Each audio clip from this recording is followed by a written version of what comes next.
पनवेलच्या कामोठ्यात संत गाडगेबाबा यांच्या 150व्या जयंतीनिमित्त भव्य कार्यक्रम उत्साहात पार पडला। पालखी सोहळा आणि खांदेश्वर ते कामोठे दरम्यान भव्य मिरवणूक काढण्यात आली।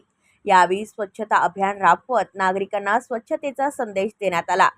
संत दिलीप बाबा यांच्या उपस्थितीत कार्यक्रम भक्तिमय झाला, तर पवन महाराज दवंडे यांच्या कीर्तनातून अंधश्रद्धा निर्मूलन आणि समाज प्रबोधनाचा संदेश देण्यात आला।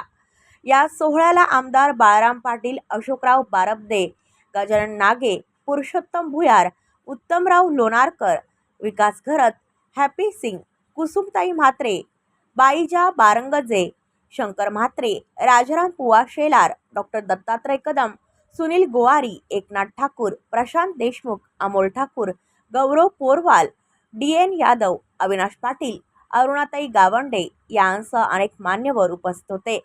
यावेळी संविधान ग्रंथाचे वितरण करण्यात आले, तसेच महाप्रसादाचे आयोजन करण्यात आले। भक्ती, समाजसेवा आणि स्वच्छतेचा संदेश देणारा हा जयंती महोत्सव उत्साहात संपन्न झाला। ब्युरो रिपोर्ट पनवेल वार्ता न्यूज। आपल्या परिसरातील बातम्या आमच्यापर्यंत पोहोचवण्यासाठी स्क्रीनवर दिलेल्या क्रमांकावर संपर्क साधू शकता। दूरध्वनी क्रमांक 8652414343।